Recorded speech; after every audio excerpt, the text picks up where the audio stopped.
Thanks, listeners, for joining us for Elko Live today here on KELK. We're so happy to catch up with, and I do mean catch up, with Elko Senior Center Director Matt McCarty, because he has been on the run this week. Matt, so thanks for jumping in on a Friday. We appreciate your being here today. Lori, I appreciate you accommodating the schedule. Wednesday was I wasn't even thinking about it, and then all of a sudden I saw the calendar. I'm like, oh, this is not going to work because I'm delivering Meals on Wheels today. So, well, Matt, as I said, oh my gosh, we're so happy to accommodate, but I do want the community to know that our Senior Center Director steps in and steps up. I mean, you are delivering meals in Spring Creek. Carissa's been doing that. It sounds like you may be short a driver or someone is out ill. We'll talk about that if you need to fill a gap. But you're also working in the kitchen. You're doing behind the scenes. You're doing the work. We are, and I have an amazing team, and I am so thankful that when we have gaps, when we have areas that need to be filled, the team pulls together tremendously. And so they know that if I'm out of the office, they handle things, whether it's because I'm out of the office traveling or if I'm driving a route, which is exceedingly rare. But it's so enjoyable because often I don't get to see our Meals on Wheels members face to face. I take their phone calls when they call in and ask for salads or say that they are, have a doctor's appointment, aren't going to be able to be home that day.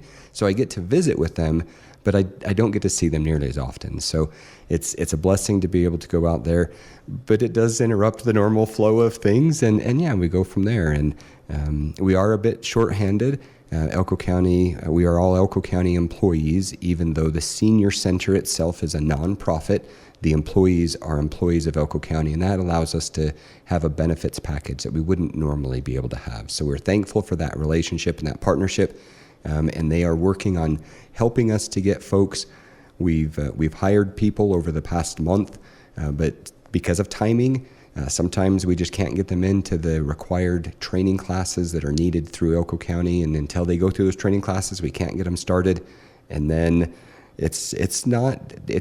I may just jump into the driver's seat and say, great, I don't know what I'm doing, give me the map and give me the list of people and go do that. But I don't expect our new employees to do that, our new hires, because it can be stressful. My personality, I guess, is just one of, yeah, I can get it done. And I think that's why I sometimes get asked to do things, because I don't know how to say no. Oh. And so ask my wife, she'll tell you that. But my personality is definitely one of, let's just find the solution, let's take charge, let's just go.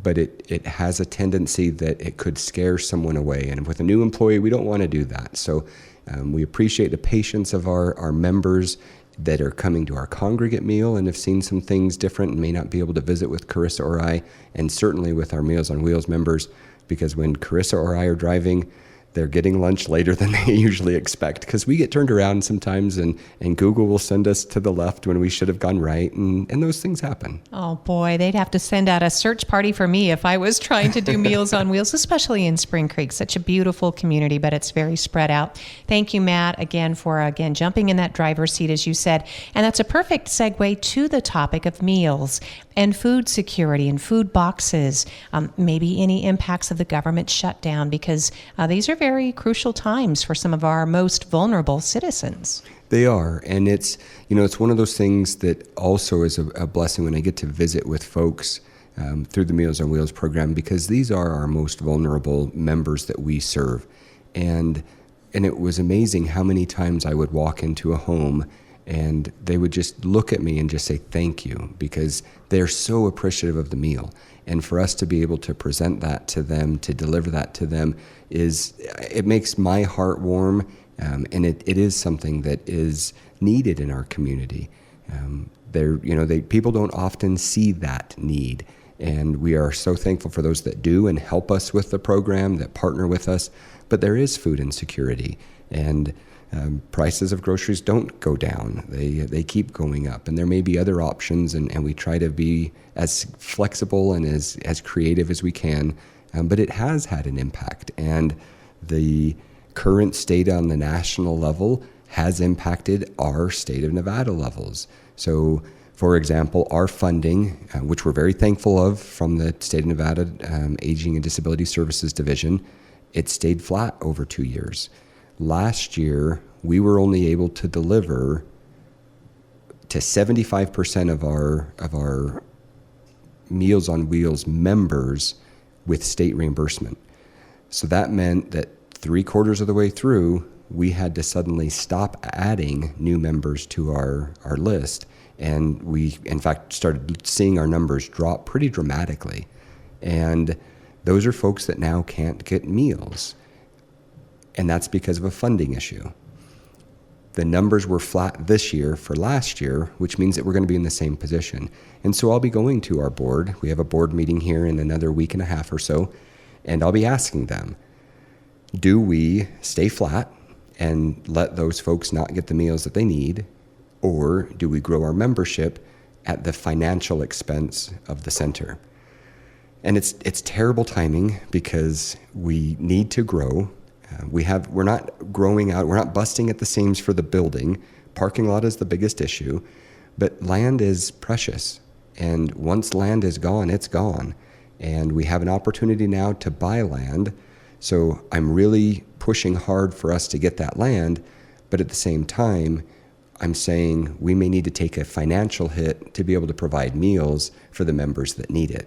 So I'm wanting to spend money on land and also spend money on meals, and we just don't have it. We don't have it for either necessarily. So it's going to be a decision that we're going to have a serious conversation with our board and see what they want to do, what their advice is, what their guidance is. That's why we have a board.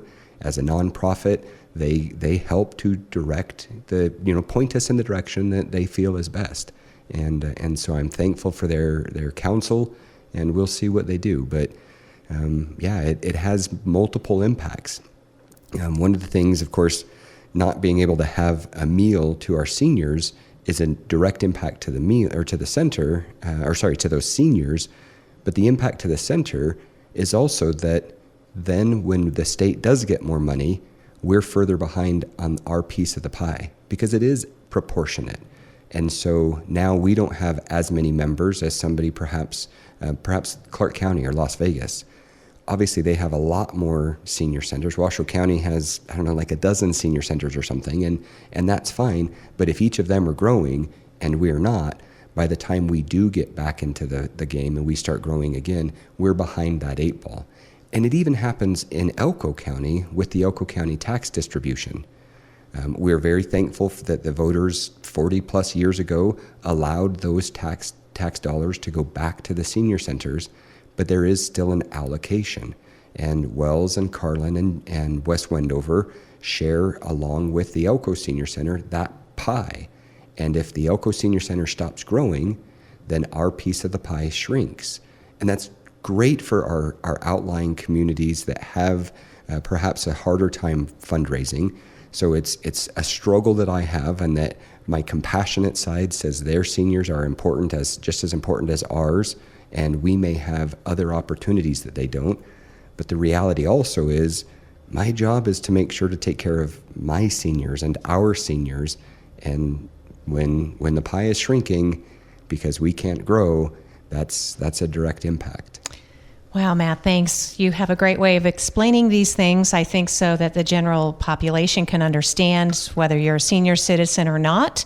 You would hope that you would have a facility like this in your future, and it is important that people understand the dynamics of what goes on. Someone listening might say, well, obviously meals are the priority, so if you have to set aside the land acquisition, but I thought it would be helpful to explain this is a once-in-a-lifetime opportunity to purchase the land. You have an option on it for now a few more months. Thanks to the Elko Charter School, they built in a new location. They have this prime piece of property, which you deem would give you all the land you need to grow, plenty of parking, ancillary, facilities if you need them.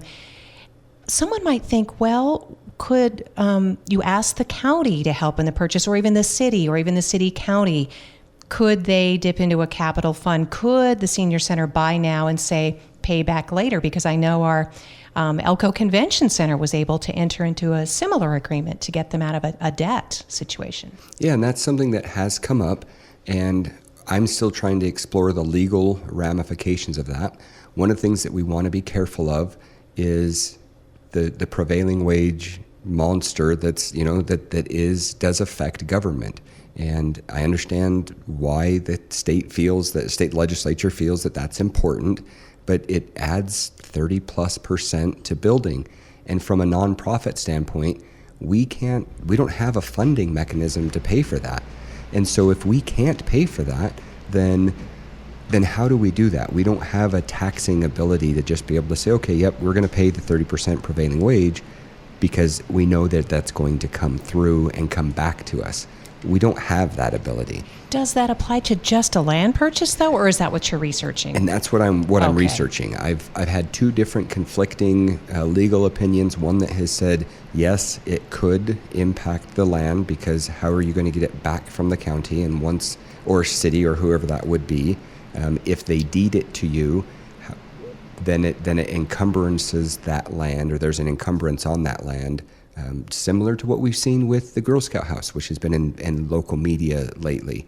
There are restrictions on that, and I don't begrudge that at all. I think that that's fair. I think that that's responsible from our government.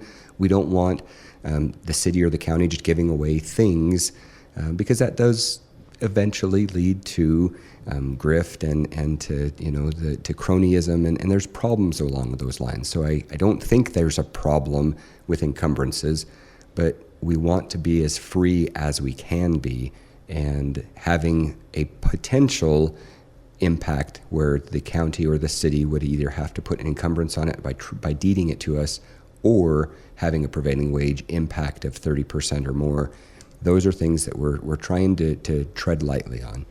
Matt, thanks again for the explanation. I think the community has a vested interest in this and appreciates knowing that you're working on it. It is an important opportunity. We don't like to see things like this, pass by, especially without some transparency, so that at least people listening can talk amongst themselves. They can visit with their, local representatives. I mean, we just giving an example, there's an issue with the 2,300 acre parcel of the beautiful Ruby Mountains, and the county could have purchased that years ago when it was for sale, but now it's in private hands. And so some people may not appreciate how the land is being used, because it does impact their private property or their view shed. So just throwing that out there so people understand why it is important to talk about these issues, to get involved. We're not trying to tell people how to think or what to decide, but we just want to make sure that people are aware of this issue. So the land acquisition is before you, and you have a few more months to work on this. We do, and there are many nonprofits and many deserving organizations and agencies out there, and very few of us have the ability to be completely independent and not need to find donors, and not need to always be asking for money or searching for grants or having our hands out. And one way that we are trying to do that is to become as independent as we can, so that we don't have to keep doing that. But in order to have that security, we have to be able to have a solid footing under us. And that's what I'm hopeful this land can provide. And in a perfect world with everyone being able to have discretionary income in the Elko City and Spring Creek area, if every person were able to give $30 to the senior center, the land would be secured. Now, of course, that's using the 2020 census, which is babies all the way up to centenarians, and so I understand that, and that's not quite feasible. But that's what we're looking at. And so when you look at it with those numbers, if everyone were able to pull together, and if you spend $5 on a cup of coffee every day, over the next 5 weeks, maybe say, okay, I'm not going to spend that on a coffee. Instead, I'm going to save it up for the senior center. And we would be so appreciative of that. It doesn't take huge donors. We would certainly love huge donors, because that makes it a lot easier, because then there's less people to have to give. But if every person were able to give just a little bit, we'd be able to get there. And if you're concerned with the food side as well, round it up. Let's just make it a cool $50, and that would easily support what the meal program would need, while also being able to secure the land for the future. Matt McCarty is director of our Elko Senior Center. This is one of the considerations when the board of directors meets in the next several days. Again, these capital campaigns are really important to our community. We're seeing that, the rest of the country would like us to be more independent. We don't want to be dependent on government. That means that we need to step up to help provide. Our senior citizens built this community, and it is something that we can certainly do to pay back. And just in mentioning, too, Matt, as you well know, because you're very involved in the community, we have several capital campaigns either underway or recently announced. They're all extremely worthy projects, and they're asking a lot from this one community right now. Elko High School Warrior Field, the Booster Project, the City Animal Shelter expansion, and then the Lamoille Grove, replacing those beloved trees that are diseased and dying. These are all capital expenditures campaigns launched by private-public partnerships, usually, so that, as Matt explained, you can get the most for that money when you don't have to pay the prevailing wage if they're building or investment projects like this. So it's a lot, but we need to dig a little deep in our pockets. Absolutely, and that's what I do love about our community is that when we see that need, we do generally come back together. And it's funny because as you mentioned, there are true needs here. One of the other hats I wear is on the school board, and so the Elko High School track has been something that has come up multiple times through the senior center. Our senior Olympic Games uses the Elko High School track, so there's an impact there. Another hat that I wear is through scouting, and we're involved with the Lamoille Fair and being able to help with parking there, and that's one of the biggest fundraisers that we have for our scouts to be able to attend camp. If the Grove doesn't have trees, that impacts the fair as well. My mom used to work at the animal shelter. I love the folks that are there. I love their mission. Our dogs, we almost always have mutts. They always usually come from there. They rescue us just as much as we rescue them. And so Lisa and her team. So all of these are great organizations, and yeah, we're all finding that this is just the time of need where we have. Matt, thanks again. Matt McCarty directs our senior center. It is the holiday season. We'll be talking more about some of the needs going into it. I just saw a social media post from Fish. They're going to be looking at obviously soliciting more donations for meals, for shelter, for all kinds of things. Committee Against Domestic Violence also looking at, shrinking budgets or resources. There are a lot of needs in the community. So everything we can do to help out so our senior center can continue to give. We wanted to mention that the vaccination clinics are coming up, and this is definitely a time to consider vaccination especially if you're a vulnerable person. Absolutely, and we did have a vaccination clinic last week. Of course, there's the hospital's annual vaccination drive-through clinic tomorrow. If you're listening to this, it's 8 to noon on Saturday. So we want to make sure that you can attend that. Saturday, the 11th of October, for the hospital to put this on is terrific. They're asking for just a single non-perishable item. Because we receive non-perishable items, please, before you give it to the hospital, check the date on it. So often we reach into the pantry to grab what it is that we're going to do, and we don't realize that maybe that can of beans has been sitting in there for a year or two. And so please check the expiration date.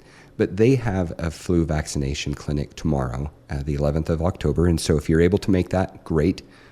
We have the ability at the Senior Center to have another vaccination clinic. It would be in partnership with the Catholic Charities of Northern Nevada and our local Albertsons.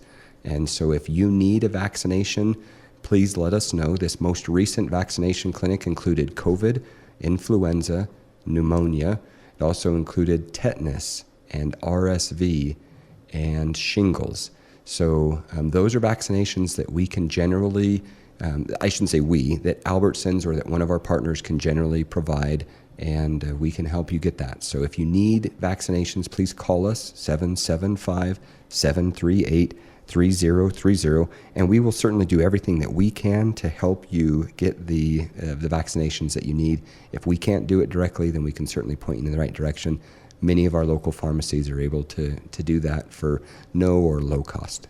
Yeah, that is very important information. Again, 775-738-3030 to ask about vaccinations coming soon near you, either to our senior center, or I'm sure that they would help refer you to either physicians or your pharmacy. That's always a good thing to keep in mind. I also have on my list to ask you, Matt, if you've had any concerns or questions about folks receiving their Social Security checks. I read, I think it was in the Nevada Independent, there's still about 3,300 people in Nevada who like to get their checks via the mail. Those checks could be delayed. I guess the digital, the direct deposit digital, there shouldn't be any delay receiving those checks. Correct, and there shouldn't be on the digital side of things. Of course, with the government shutdown, the Social Security checks and the Medicare benefits are supposed to be okay as far as not being interrupted by the federal shutdown. However, the processes that they have to go to are impacted. And so that is one of those things that while they're not saying, nope, we're not sending out money, it just takes longer to be able to go through those processes because some of the people that are involved may be impacted. So please, yes, continue to be patient and continue to stay in contact, however. Don't just let it go away and let it go by the wayside. Certainly reach out to our representatives in Congress, reach out to Senator Cortez Masto, and reach out to Congressman Amade, et cetera, and so to Senator Rosen. So certainly let them know. But yeah, it's not that they're ending. That part hasn't been shut down. It's just the processes are going to now take longer. Thanks, Matt, for that reminder. And again, to senior citizens in our community or people who are caregivers or neighbors, people just looking out for each other, we don't want anybody to go cold or hungry, obviously, this winter. And with things changing, the Senior Center has been known to help people access social services in the past, right, Matt? Absolutely. Local services. Yes, and we may not have all of the answers directly, but one of the things that I like to refer to us as is we're kind of a hub, and we can point you into different directions. Generally, what I always indicate to folks is I say, start first with your church or your house of worship. Go there first. Many times, your congregation will be able to help you and they'll be able to get you that little bit of an assistance that you need. If not, then let us know at the Senior Center and we can try to continue to help you. There are other organizations that we work with, Elko County Social Services. Ashley does an amazing job over on that side, and so does our public guardian and the rest of the team over there. So we're really thankful for them. But there are some things that we can help with. I don't want to go into the whole list because I know I'll forget things, but give us a call. And if you need help, we can try to help you. Thanks, Matt. We're going to cut you loose on time because we know you've got another item to attend to, but I want to make sure we're getting to what you were hoping to today. I know we're approaching the holiday season. We are approaching the holiday season. The 49th annual Christmas Bazaar is coming up, so please put it on your calendars. We want everyone to be able to come out and support our vendors who support us. The Christmas Bazaar this year is going to be the 6th and 7th of December. It's always that first full weekend in December, so almost 2 months away, a little less than 2 months away. So please be prepared to come out for that. I know for right now that we will have Ruby Mountain Resource Center will be there with a booth or an area, a table for wrapping your gifts. So if you come in and you buy something and then you want it wrapped, they'll be able to do that. And I heard they might even be trying to get some custom wrapping paper that their clients and their members have been able to create. So that'll be fun to see. It's always nice when our nonprofits can help each other out in these great community collaborations. Matt, again, thank you. The Senior Center serves meals. You will be open on Monday, the 13th, which is Columbus Day. We are open for the 13th. We are closed, however, Nevada Day, the last Friday of the month this month. Okay, so hopefully we'll get a sack lunch to you and you can head down to the parade, the Nevada Day Parade, 738-7991. Call now to enter the parade. Jim Connor would love to hear from you. But in the meantime, Meals on Wheels are served Monday through Friday starting at 11:30. If you're 60 or better, it is a suggested donation. Pay what you can, when you can. If you're under 60, it's just $10 for the meal, and it's delicious and served fresh every day. And we'd love to send people your way, Matt. Thank you. Thank you. And again, thank you for allowing me to come in a little bit off schedule. Your accommodation is always wonderful, and we appreciate the opportunity to be able to visit with our community. Thank you, Matt McCarty, the director of Elko Senior Center at 1795 Ruby View Drive, elkoseniors.org, or call 775-738-3030.